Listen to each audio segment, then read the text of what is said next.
शांताकारं भुजंगशयनं पद्मनाभं सुरेशं विश्वधारं गगनसदृशं मेघवर्णं शुभांगं।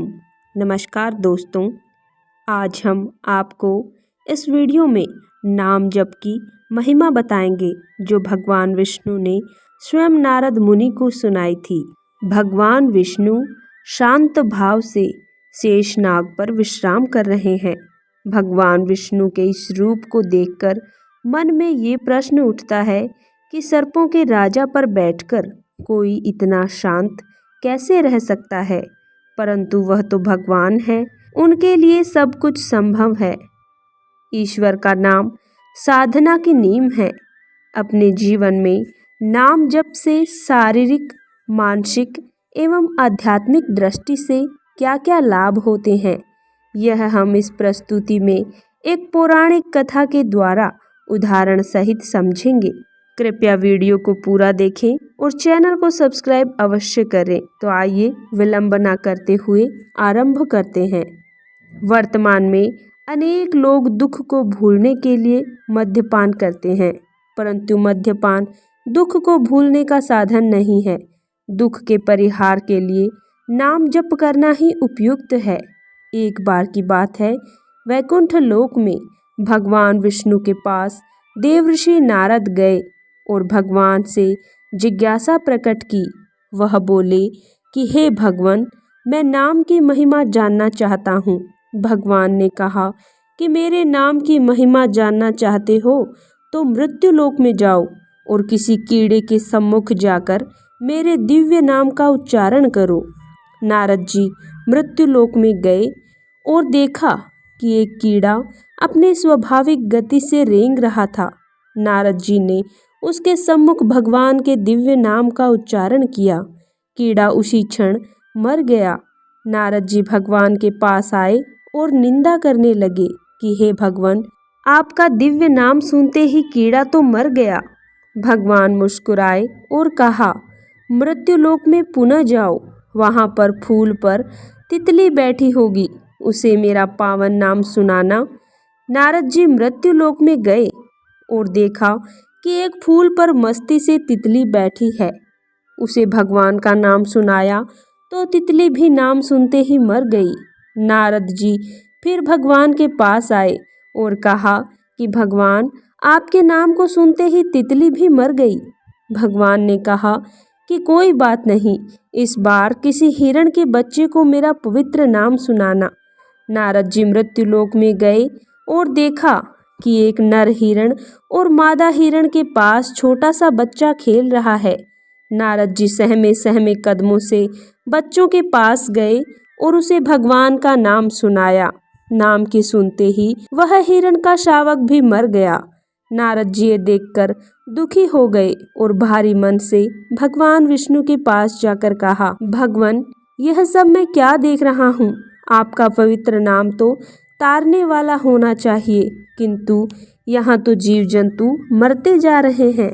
भगवान ने आश्वासन दिया कि डरने की कोई बात नहीं, एक बार मृत्युलोक में फिर से जाओ और किसी नवजात गाय के बछड़े को मेरा नाम सुनाओ। नारद जी न चाहते हुए भी भगवान के बार बार कहने पर मृत्युलोक में आए और देखा कि गाय के पास एक नवजात बछड़ा पूंछ उठाकर पूरे उल्लास से दुग्धपान कर रहा है। नारद जी डरे डरे से बछड़े के पास गए और भगवान नाम का उच्चारण किया। नारायण, गाय के बछड़े की भी वही गति हुई और वह तत्क्षण मर गया। नारद जी दौड़े दौड़े भगवान के पास आए और कहा कि भगवान, बंद कीजिए अपनी ये लीला, मुझे नहीं जाननी है कि नाम की महिमा क्या है। आपका नाम उच्चारण तो जीवों को मार रहा है, मेरी और परीक्षा मत लो भगवान। विष्णु भगवान ने कहा, शांत हो जाओ ऋषिवर, एक बार मेरे कहने से मृत्युलोक में फिर से जाओ और इस बार जीव जंतुओं पर नहीं, मनुष्यों पर मेरे नाम का प्रभाव देखो। काशी नरेश के यहाँ एक पुत्र हुआ है, उसके कान में मेरा अलौकिक नाम सुनाओ। नारद जी बोले, भगवान, आप मुझे कहाँ भेज रहे हैं? मैं कलंकित हो जाऊंगा, मुझे लोग हत्यारा कहेंगे। भगवान के आदेश से उनके बार बार विश्वास दिलाने पर नारद जी काशी नरेश के यहाँ गए। वहाँ शिशु जन्म के उपलक्ष्य में उत्सव मनाया जा रहा था।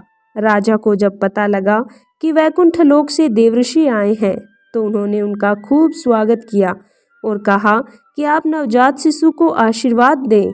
नारद जी के पैर आगे नहीं बढ़ रहे थे। भय से व्याकुल वे शिशु के समीप गए और उनके कान में दिव्य भगवान नाम का उच्चारण किया। नारायण नारायण। नारद जी ने जैसे ही नाम का उच्चारण किया, शिशु ने बोलकर नारद जी को प्रणाम किया। नारद जी अत्यंत आश्चर्यचकित हुए और गदगद होकर बोले कि बालक, तुम कौन सी शक्ति से बोल रहे हो? उसने कहा, हे महर्षि, क्या आपने प्रभु के दिव्य नाम की महिमा और शक्ति नहीं पहचानी है? मैं वही कीड़ा तितली हिरण्यकाय का बच्चा हूँ। प्रभु नाम से मैं सहज ही प्राण त्याग रहा था। आज मनुष्य जन्म में आया हूँ। नारद जी के सब संशय दूर हो गए। उन्हें नाम की अलौकिक शक्ति का ज्ञान हो गया और वह बार बार भगवान को धन्यवाद करने लगे। तुलसी मेरे राम को रीझ भजो या खींच, भूम पड़ा जामे सभी उल्टा सीधा बीज। अर्थात भूमि में जब बीज बोए जाते हैं तो ये नहीं देखा जाता कि बीज उल्टे पड़े हैं या सीधे, फिर भी कालांतर में फसल बन जाती है। इसी प्रकार नाम सुमिरन कैसे भी किया जाए, उसके सुमिरन का फल अवश्य ही मिलता है। भगवान का नाम हमेशा जपना चाहिए। यह आवश्यक नहीं है कि मुख से जोर जोर से भगवान का नाम बोला जाए। अपने मन में भी ध्यान करके भगवान राम, श्री कृष्ण या जगत गुरु भगवान शिव आदि का नाम भी जपा जा सकता है। किसी भी परिस्थिति में ईश्वर का नाम लेने से सभी संकट टल जाते हैं। आज के इस हमारी वीडियो में इतना ही। अगर आपको इस वीडियो से कुछ ज्ञान प्राप्त हुआ हो तो वीडियो को लाइक करें और प्रभात कहानी चैनल को सब्सक्राइब अवश्य करें। मिलते हैं एक और ज्ञानवर्धक वीडियो के साथ। तब तक के लिए जय श्री राम।